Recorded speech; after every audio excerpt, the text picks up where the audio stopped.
Alright guys, another day and we are back for some more Championship transfer rumours. Plenty to discuss that's gone down in the Championship since we last spoke. As always, make sure to get all your thoughts in the comments down below, and any other transfer rumours that you've seen, we'll give them a mention next time. But without any further ado, let's just jump in. So we saw Sheffield Wednesday picking up Nathaniel Chalobah. We knew Wednesday were in need of a little bit more cover in midfield after Will Vokes decided to leave and go to Oxford. Chalobah's an interesting pickup, mostly a utility sort of player for West Brom last season.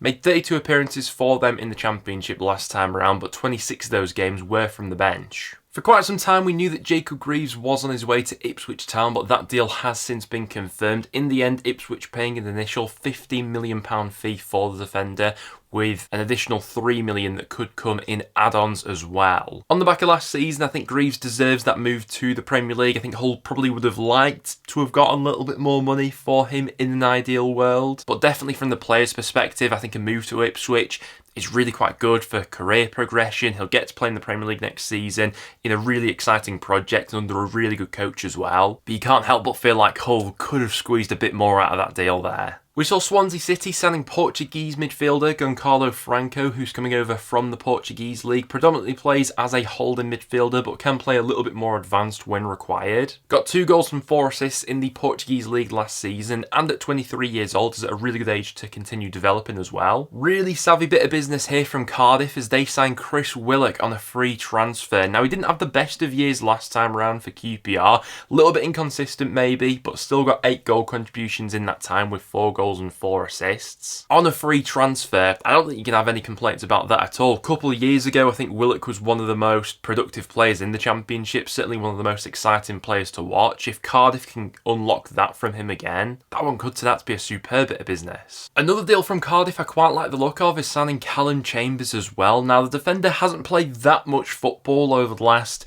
probably let's say 4 or so seasons. He's been a bit part player at Aston Villa. Obviously, towards the end of his stint at Arsenal, wasn't getting much game time there either, but dropping down to the Championship now at 29 years old, this could turn out to be another really good bit of business by Cardiff here, and another cost-effective signing as well. Luton Town defender Gabriel Osho has signed for Auxerre in France upon his contract with Luton expiring. He had been linked around the Championship, a few Premier League clubs sniffing around as well, but instead of moving elsewhere in England, he'll be heading over to France. And Luton themselves have acted fairly swiftly in adding to their defensive unit as they've picked up Rule Walters. The 19-year-old defender is a product of the Arsenal Academy, actually turned down a contract extension from Arsenal as well to try and get some first-team football elsewhere, and he's picked up by Luton Town, which could be a good deal for them. Millwall have signed Lincoln goalkeeper Lucas Jensen, with the 6'6" goalkeeper coming over to the Den. Had a really good campaign in League One last time around. Lincoln boasted the second best defensive record in League One last season, with Jensen in between the sticks. They only conceded 40 goals, only Derby conceded less than that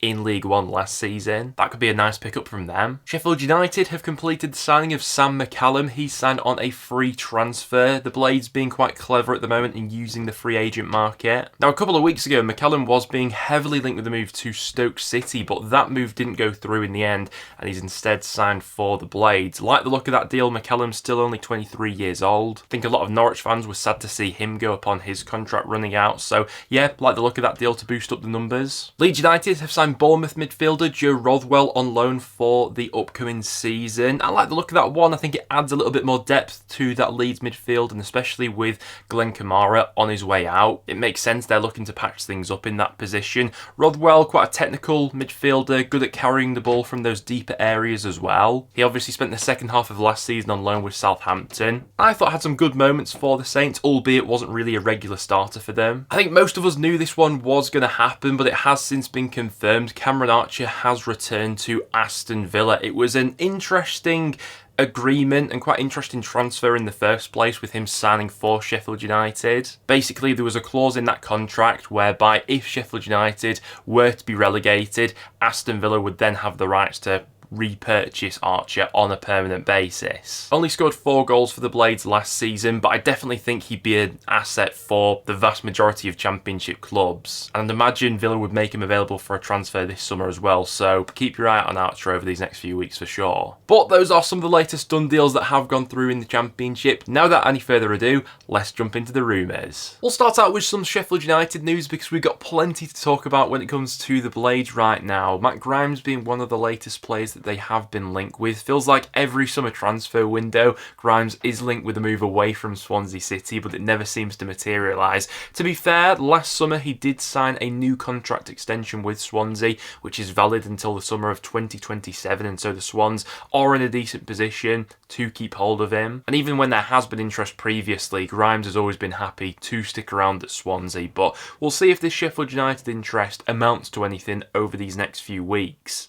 You can see why the Blades would be interested in a player like Grimes, especially with Ollie Norwood departing. Another midfielder the Blades have been linked with is Norwich City's Kenny McLean. McLean definitely one of Norwich's more underrated players, you go ahead and say. Does a lot of the dirty work for the other players around him. Started in all 46 championship matches last season, as well as the 2 games Norwich had in the playoffs as well. He's got a brilliant engine on him. Off the ball work really strong from him as well. You can see why the Blades would be interested in a player like that. And the big deal for the Blades here is they've also seemingly agreed a deal for Kiefer Moore. He'll be joining from Bournemouth. We knew that Moore was definitely going to be on the move this summer into the final year of his contract with Bournemouth. Spent the second half of last season on loan with Ipswich Town, where I thought he did really quite well actually. In 14 starts, he scored 7 goals and got 1 assist. Few appearances off the bench as well. I think he's still a really good option at championship level, whether he's a starting striker or someone to bring off the bench as a bit of a plan B to mix it up. In terms of aerial duels, he's absolutely dominant, and when you are a team that's looking to play to his strengths, I think he can be really effective. Hull City were also in the race to sign him, but it seems like he will be going to Bramall Lane instead. And as of recording, Sheffield United are also leading the race to sign Callum O'Hare, who's available as a free agent upon his contract with Coventry expiring. I think this one would be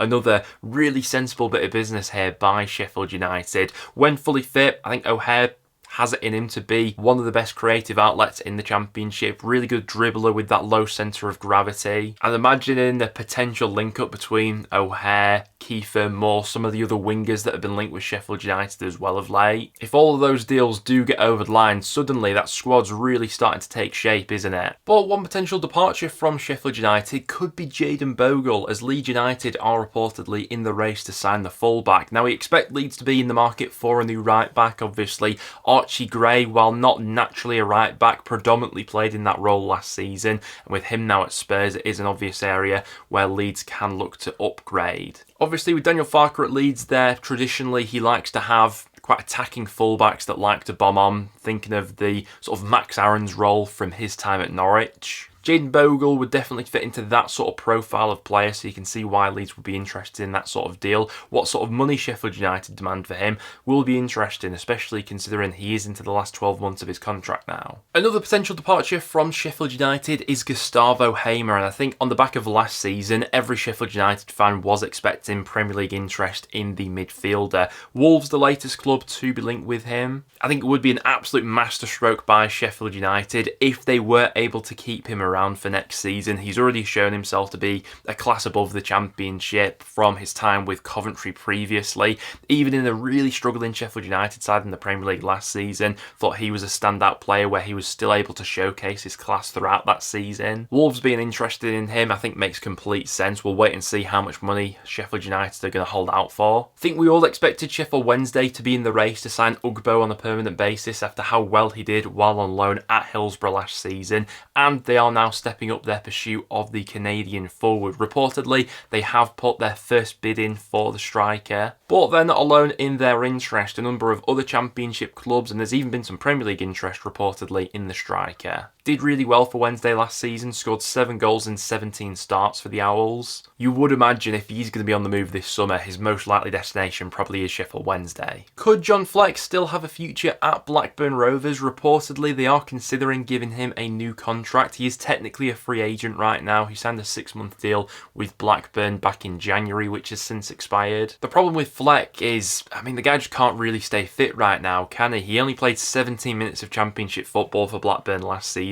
came off injured in his first appearance for the club against Preston with, I think, a shin injury, which then kept him out for the remainder of the season. Does make any potential deal for the summer quite difficult with Fleck for that reason. Derby County are now confident of signing Ebu Adams on a permanent basis. Obviously, the Cardiff midfielder did well while out on loan at Derby last season. It's thought that the deal could be worth around about 900k, which I definitely think Cardiff will be happy to take. Albeit Cardiff fans didn't really get to see that much of Adams, but he didn't quite look up to the standard when he was with them. Derby fans, I think, saw a different version of him in League One last season. It's a decent fee, I think, for the player that Cardiff are getting here. Derby are clearly pushing to get this one over the line and want to get him back for next season as well, so this could very much be a deal that suits all parties. Been plenty of talk relating to Peterborough's Harrison Burrows during this transfer window so far. We've seen Preston North End having a bid rejected. Sheffield United have been strongly linked. Over the past few days, there were a few claims that that deal to Sheffield United is dead in the water, but conflicting reports suggest that Sheffield United's interest in the player is very much still alive, but they still face competition from several other teams, Birmingham City being one of them. Despite being relegated to League One, Birmingham have still been quite ambitious during this transfer window so far, and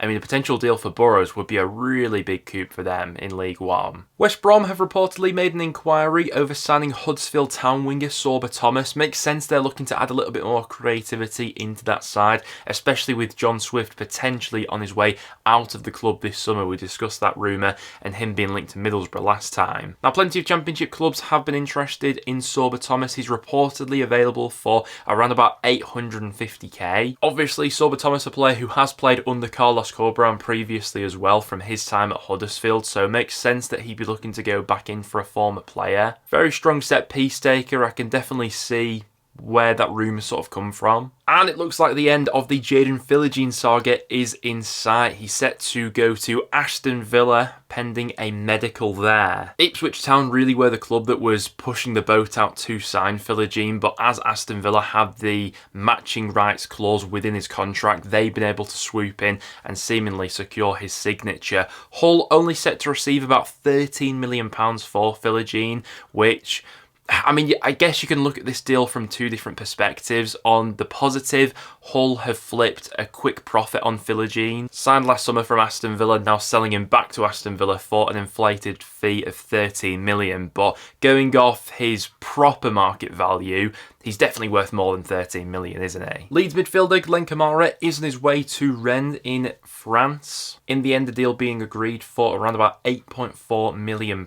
Now, I thought Kamara was quite a tidy operator in that midfield for Leeds last season. Wasn't the most influential in terms of scoring or assisting, but kept that side ticking over. Leeds are getting a decent fee for the player, though, who they signed for £5 million just last summer, so will flip a quick profit on him. You'd then think that money can be reinvested. Someone like Joe Rothwell has obviously joined them on loan. Not a like-for-like replacement for Kamara in terms of play style, but does ease the burden of him leaving, I suppose, with Rothwell already there. But there you have it, guys. That will now wrap it up for today's video. Thank you very much for tuning in. If you did go on to enjoy, make sure to leave a like. And as always, any other transfer rumours that you've seen, make sure to get them in the comments down below. Other than that, though, guys, thank you very much for tuning in, and I'll see you all in the next one.